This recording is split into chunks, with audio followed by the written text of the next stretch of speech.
வணக்கம் நண்பர்களே, எல்லாரும் எப்படி இருக்கீங்க? நல்லா இருக்கீங்கன்னு நினைக்கிறேன். நானும் இங்கே நல்லா இருக்கேன். பயங்கர வெயில் தான், தாங்க முடியாத அளவுக்கு வெயில் அடிக்குது. இப்போது வாங்க வீடியோக்குள்ளே போகலாம். நான் எப்பொழுதும் ஃபெப்ரவரி போல் விதைகளை வீட்டுக்குள்ளேயே போட்டு நாற்றுகளை வளர்த்துடுவேன். அதுக்கப்புறம் டெம்பரேச்சர் எப்படி இருக்குன்றதை பேஸ் பண்ணி வெளியில் கொண்டு வந்துடுவேன். ஆனால் இந்த வருஷம் வெண்டைக்காய் விதைகளை மார்ச் போல் டைரெக்டாகவே பெட்டில் விதைச்சிட்டேன். விதைகளை விதைக்கிறதுக்கு முன்னாடி காஸ்கோவில் வாங்கின கார்டன் சாயில், கம்போஸ்ட்டு, கவு மேன்யூர் இது எல்லாத்தையும் போட்டு நல்ல பெட்லேயே மிக்ஸ் பண்ணி விட்டுட்டோம். விதைகளை ஒரு நைட்டு ஊற வச்சு அதுக்கப்புறம் கொண்டு வந்தும் விதைக்கலாம். அப்படி இல்லைனாலும் டைரெக்டாகவே விதைக்கலாம். விதைகளை 1 இன்ச் ஆழத்தில் தான் விதைக்கணும். ரொம்ப ஆழமாகவும் நம்ம விதைக்கக்கூடாது. ஒவ்வொரு விதைக்கும் நல்ல கேப் இருக்கிற மாதிரி பார்த்துக்கணும். அப்போ தான் செடிகள் நல்ல காற்றோட்டமாக வளர்கிறதுக்கு உதவும். விதைகளை போட்ட ஒரு வாரத்தில் விதைகள் நல்லா முளைக்க ஆரம்பிச்சிடும். அதுக்கப்புறம் 20 நாட்களுக்குள்ளார செடிகள் நல்லா வளர்ந்துடும். 35லேருந்து 45 நாளுக்குள்ளார முதல் பூக்கள் பூக்கும். பூக்கள் காய்களாக மாறி நமக்கு நிறைய வெண்டைக்காய்கள் கிடைக்க தொடங்கிடும். நம்ம விதைகளை போட்ட 2 மாதத்துலேயே இந்த செடிகள் நல்லா வளர்ந்து நமக்கு நிறைய காய்களை கொடுக்கும். இந்த உலகத்தில் 1000க்கு மேற்பட்ட வெண்டைக்காய் வகைகள் இருக்குது. நான் இந்த வருஷம் 3 வகையான வெண்டைக்காய்களை நம்ம தோட்டத்தில் போட்டிருக்கேன். ஒவ்வொரு வெரைட்டி வெண்டைக்காய் செடிகளும் அதோட உயரம், அது காய் நமக்கு எவ்வளோ ஈல்டு கொடுக்குது, இது எல்லாத்தையும் பேஸ் பண்ணி டிஃப்ரென்ஷியேட் பண்ணியிருக்காங்க. அதே மாதிரி நிறைய ஜெனட்டிக்கலி மாடிஃபைடான விதைகள் நிறைய இருக்குது. அது அதிகமான ஈல்டு கொடுக்கும். செடிகள் நல்லா வளர ஆரம்பித்த பிறகு 15 நாளைக்கு ஒரு முறை கம்போஸ்ட் கொடுக்கலாம். நான் எப்பயும் கம்போஸ்ட் ஹோம் டெபார்ட்டில் தான் வாங்குவேன். எல்லா கடைகளிலுமே நமக்கு கம்போஸ்ட் கிடைக்கும். நிறைய பூக்கள் பூக்கும்போது நம்ம வாழைப்பழத்தோல் ஃபெர்டிலைசரை கொடுக்கலாம். நிறைய ஃபெர்டிலைசர் நம்ம கொடுத்தீங்கன்னா இலைகள் மட்டும்தான் நிறைய வளரும்.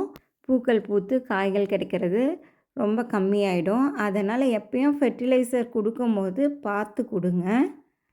செடிகள் வளர வளர அடிப்பகுதியிலேருந்து மஞ்சளாகிற இலைகள், பெரிய பெரிய இலைகள் எல்லாத்தையும் நம்ம உடச்சி எடுத்துடணும். இந்த மாதிரி ப்ரூன் பண்ணுறதுனால செடிகள் நல்ல காற்றோட்டமாக நல்லா வளரும்.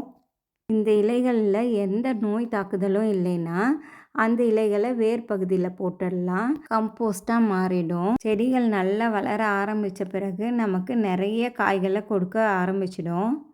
ஒரு குடும்பத்துக்கு 10லேருந்து 15 செடிகள் வச்சோன்னா தான் நமக்கு தேவையான அளவு நல்ல காய்கள் கிடைக்கும்.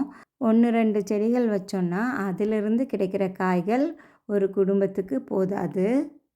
காய்களை 2 நாளுக்கு ஒரு முறை நம்ம அறுவடை செஞ்சிடணும். அப்படி இல்லைன்னா நமக்கு காய்கள்லாம் முத்திடும். இந்த முத்தின காய்களை அப்படியே செடியில் விட்டுட்டோன்னா புதிய காய்கள் வர்றது குறைஞ்சிடும். அதனால் நம்ம அதை கட் பண்ணி எடுத்துடணும். 1-2 காய்களை விதைகளுக்காக விட்டுடலாம். இது மாதிரி பண்ணும்போது நமக்கு நிறைய காய்கள் கிடைக்கும். அதிகமாக மழை பெஞ்சதுனால நம்மளோட செடிகளுக்கு ஃபங்கல் டிசீஸ் வந்துடுச்சு. இப்போது இந்த நோய் தாக்குதலான இலைகளை நான் கட் பண்ணி எடுத்துட்டேன். அப்போ தான் மற்ற செடிகளுக்கு இந்த நோய்கள் பரவாமல் இருக்கும். வெண்டைக்காய் செடிகளுக்கு வண்டு தாக்குதல், பூச்சி தாக்குதல், அஃபிட்ஸு, வெள்ளைப்பூச்சி, மாவு பூச்சி, இலைங்களுக்கு அடியில் பார்த்திங்கன்னா நிறைய சின்ன சின்ன பூச்சிகள்லாம் இருக்கிற மாதிரி இருக்கும். இது எல்லாமே செடிகளை பாதிக்கும். ஒரு செடிக்கு வந்துச்சுன்னா எல்லா செடிகளுக்கும் பரவிடும். அதனால் கார்டனுக்கு போகும்போது செடிகள் எப்படி இருக்குது அப்படின்றதையும் நம்ம கவனிக்கணும்.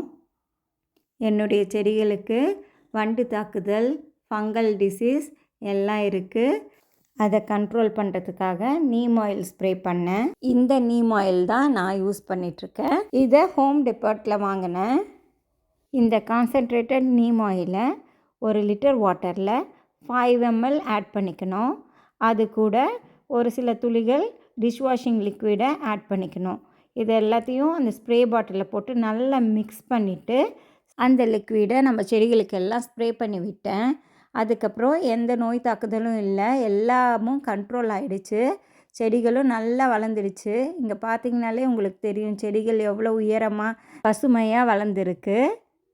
செடிகளுக்கு நார்மல் டெம்பரேச்சராக இருக்கும்போது ஒரு வேளை தண்ணியும், பீக் வெயில் சமயத்தில் காலையிலையும் சாயந்தரமும் 2 வேளை தண்ணியும் கொடுக்கணும்.